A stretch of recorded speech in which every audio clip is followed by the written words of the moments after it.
I know that the next gen stats put out the numbers that apply a percentage to a team's chance to make it to the playoffs. And I assume we'll have Steve Kornacki on Football Night in America at some point.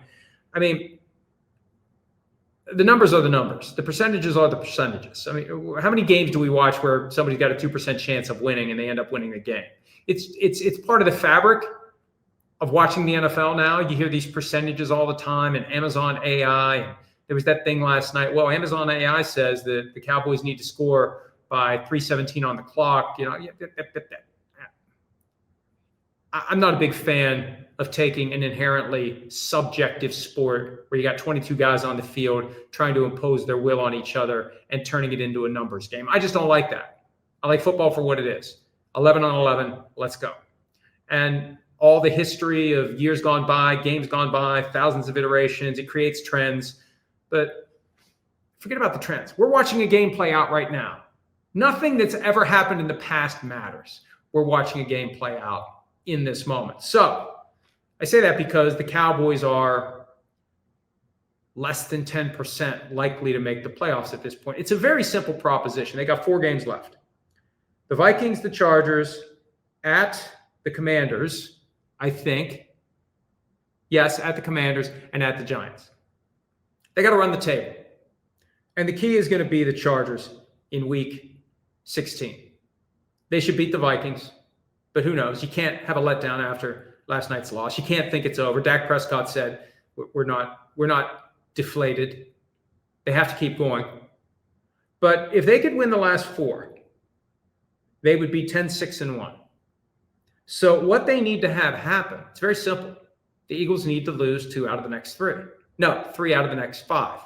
3 out of the next 5. 2 out of the 3 would be part of it. They have to lose 3 out of the next 5. They have to go 2-3 is what I meant to say. And they've got the Chargers on the road Monday night, the Raiders at the Commanders, at the Bills, and the Commanders. They should go 3-2 at a minimum. They should beat the Raiders, the Commanders, and the Commanders. They should. Now, the Commanders didn't blink when it was time to play the Broncos and, hey, try to put a positive bow on a negative season. Try to avoid talk that Dan Quinn will be on the hot seat next year. And if they don't win another game or win at least 2 of the final 5, Dan Quinn's going to be one of the guys that everyone puts on the hot seat going in to 2026. And I understand that Josh Harris, the new owner of the Commanders, doesn't want to be like Daniel Snyder. But if they just finish the year in free fall, how do you not monitor at a minimum whether it happens again next year in Washington? So I don't think it's a gimme against the Commanders. And look, right now, what we've seen from the Eagles offensively, I don't want to take anything away from the Bears. What we saw last Friday, is that the Bears stepping up, or is it the Eagles just in a late season rut like we saw in 2023 when they lost 5 of the last 6?